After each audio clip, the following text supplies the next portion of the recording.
I was born in the Bahamas, almost 100 years ago.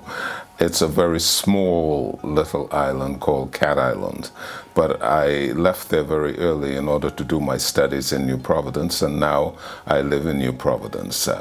Bahamas for me is everything, and I do mean that. My whole life is focused on the kind of training, the kind of experiences I've had there as a young child, as a young boy, and that has really channeled my life into what I am doing now. My stay in Paris as the president of the 35th General Conference of UNESCO, that gave me more joy. I guess for several reasons. I had an experience of United Nations for a very long time, and I got exposed to different nationalities, people, etc. But I did not feel the kind of camaraderie as I do in Paris. I enjoyed that much better than most of the situations that I've been in. I've been what you call non-resident ambassador to places like Cuba and Haiti, but those visits were so brief I could not develop any kind of relationship. And even though I stayed in New York for a very long time, I don't feel as attached to the United Nations as I do to UNESCO. I was a member of the executive board for a number of years, so I had that experience before becoming president of the 35th General Conference.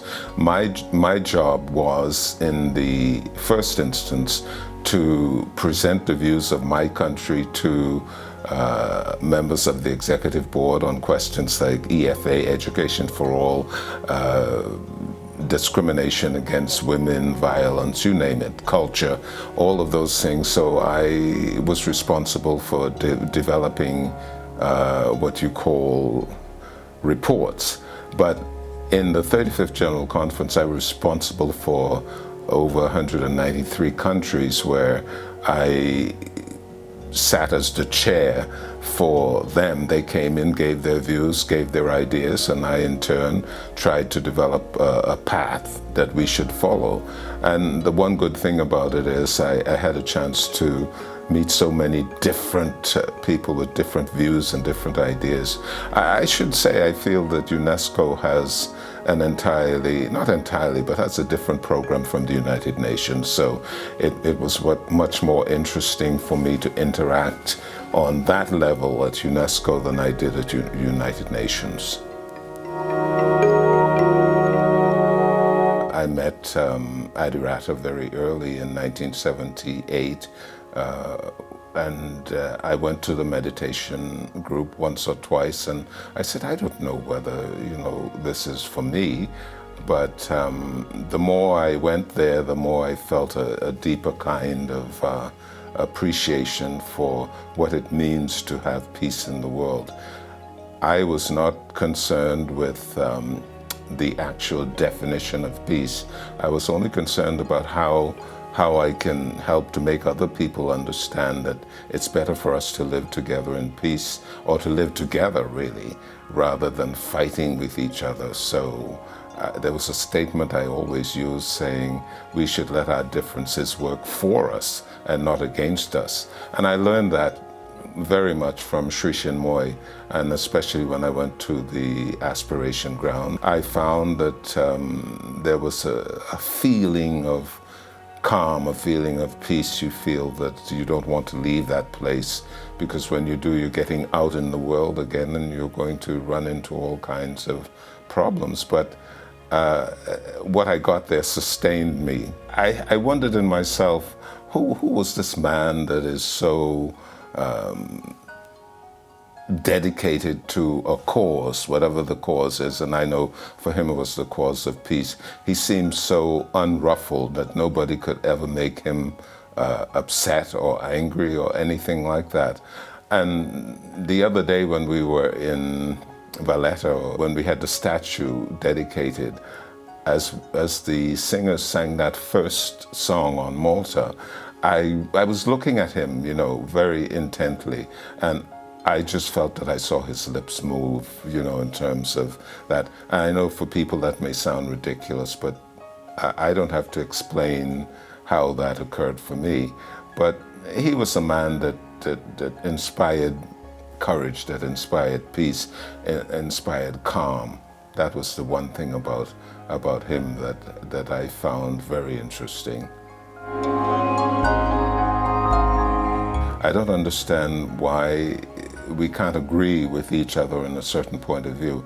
And United Nations was the last place in the world to achieve this, because we talk about consensus, and consensus isn't there. Even when they say consensus, it doesn't mean that they have to adhere to all of the rules and regulations of what that means. Somebody says it just to get rid of you, or to make you feel that, well, I'm on his side, and you go off and you do what you want to do.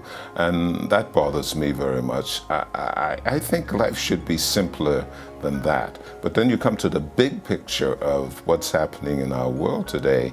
There is so much turbulence, so much trials and tribulations, and when I look at the television and I see what's happening in Syria, for example, and in Africa and many other places in the world, I become very, very upset, because I can't understand how we could be so inhumane, and for what? Seeking power that has no relevance to what you're trying to do.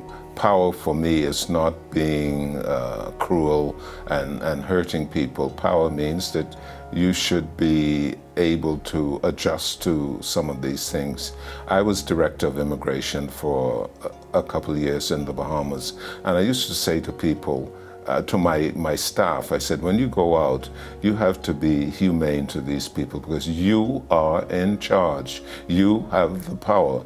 You cannot be upset by what they may say or do to you, because you have the last word. So you should always feel that you have the upper hand. You can do exactly what you feel you can, but I guess human nature isn't like that. I don't know. And then I come to a conference like this, and I feel that I'm cloistered, into an area where I can develop a sense of peace and calm all the time. And then when I leave here, I have to face it, but I think I can face it with a greater degree of strength. The most important thing I feel about is my life should reflect what I think I want people to understand. It's good to know that when people see you, they say, there goes somebody who has a sense of integrity, a sense of concern for what's happening in the world, and I want to be like that. I can say it as much as I want to, but if it's not reflected in the way I conduct myself, then there's no point.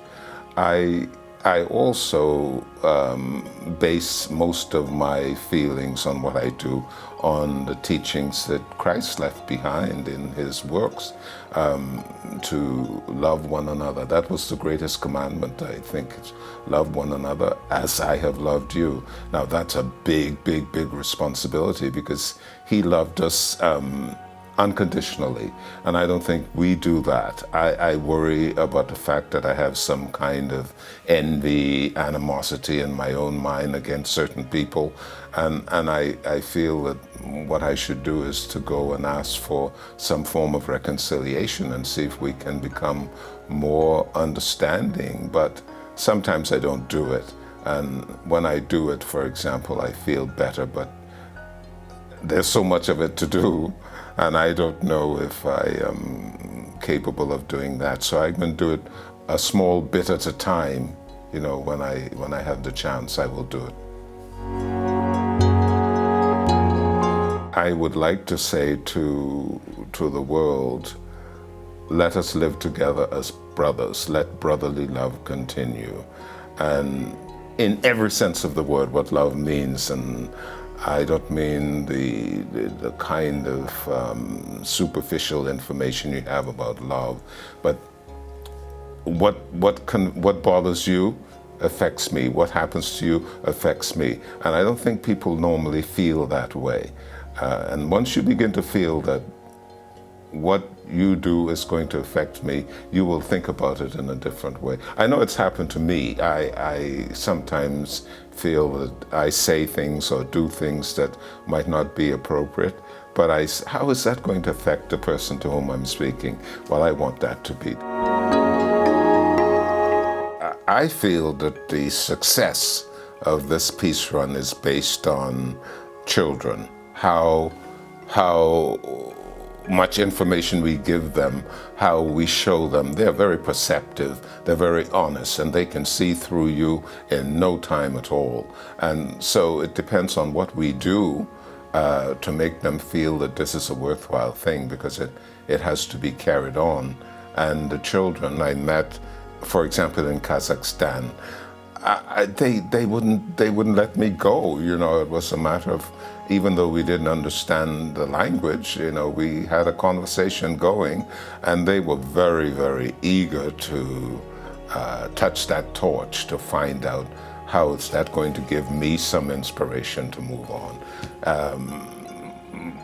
The Bible says if you cannot become as a little child, you're not going to enter the kingdom of heaven. And when those women from Samaria or wherever they came from tried to drive the children away, he said, no, suffer them to come and see me, because this is what the kingdom of heaven is made of. Not those children, but the honesty of them, their guileless development. You know, they were the ones who are going to make the difference in life. So if we were to have children involved in this peace run, I think it's going to last forever.